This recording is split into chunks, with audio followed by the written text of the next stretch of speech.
Cold water runs across the floor while alarms stay silent. The shaved-headed woman with a facial scar drags herself forward, leaving wet footprints that don't make sense yet. Above her, boots pass without stopping. The tall man with a broken nose drops through a cracked panel and hits the water beside her.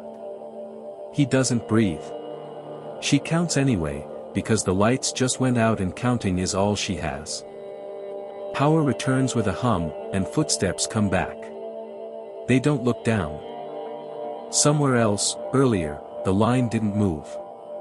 The atrium kept swallowing people one scan at a time. The tall man with a broken nose watches the ceiling more than the doors. He keeps flexing his hands like they're not his. A man runs and is gone behind a wall of uniforms. The line closes the gap and pretends it didn't see. Inside, the hall has no windows and too many screens. The clock starts without a sound. She finishes early and waits for a reason not to. He keeps erasing nothing. Names start falling out of the speakers. Each one moves, and each one disappears through the same door. When her name doesn't come, she doesn't relax. When his does, he doesn't argue. They meet again only for a second, close enough to exchange nothing. The door closes between them anyway. White walls, numbered hooks, and a rule posted too high to read. The corridor keeps going. The air changes before the room does. Sprays start, and no one asks questions. A different room waits, quieter. Trays are lined up with identical tools that never get explained. Someone shouts a number that isn't on any list. The lights flicker, then die. Doors unlock that were never meant to. People run into walls they can't see. She finds a narrow opening and takes it without checking where it goes. The floor drops. He follows, then vanishes. The sound arrives before he does.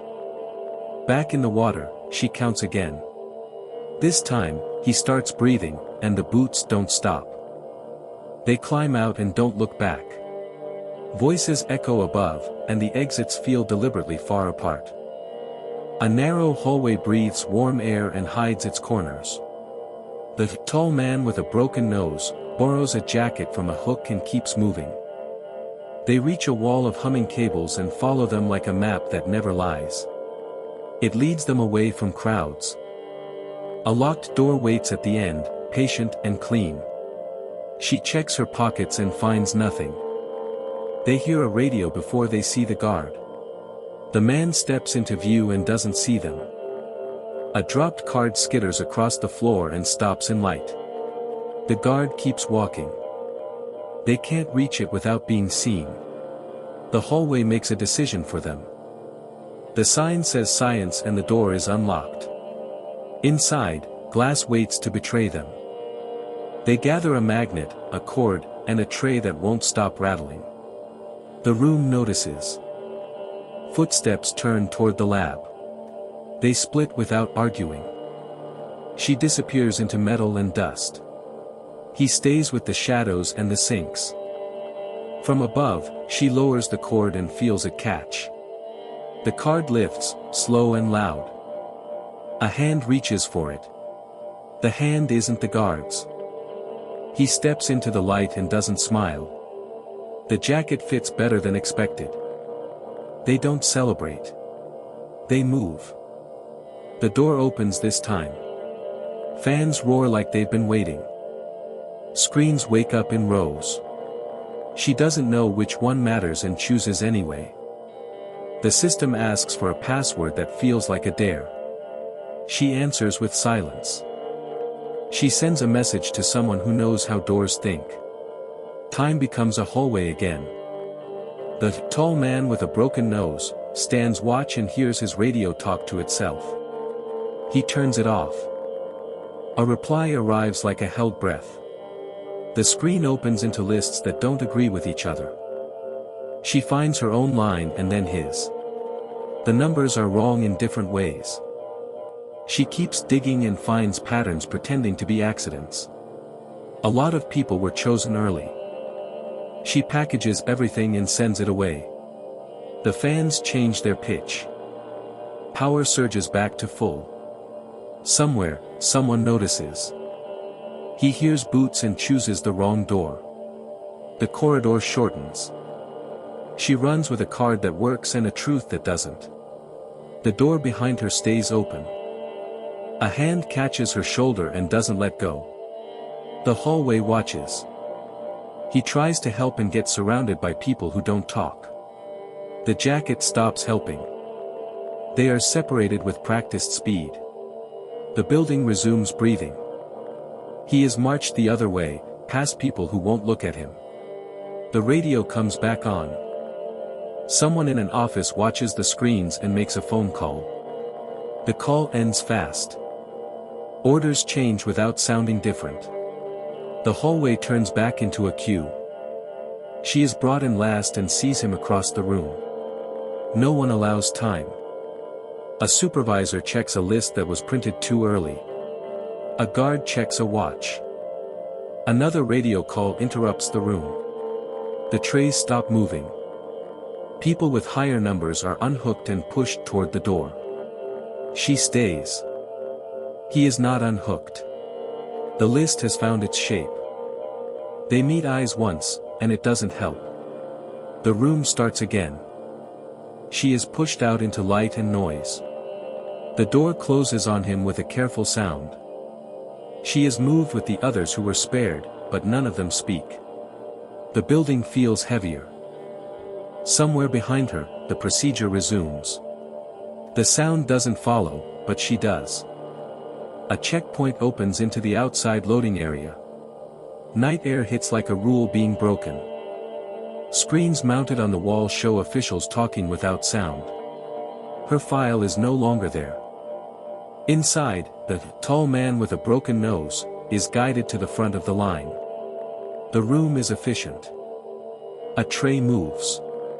A guard checks a label and doesn't read it. The needle goes in, and the world doesn't end. His knees do. Others follow, one after another, quiet as paperwork. The room fills with bodies that don't move. A supervisor signs and leaves before the carts arrive. The lights stay bright. In the loading area, she is released to a crowd that doesn't know where to look. No one explains anything. She walks away because standing still feels like agreeing. Sirens start and then stop. Underground, carts roll into a long corridor that smells like metal and soap. No one is rushed. Elevator doors open to a floor that hums. The ceiling is lower here. The carts stop in rows. A horn sounds once, then work begins.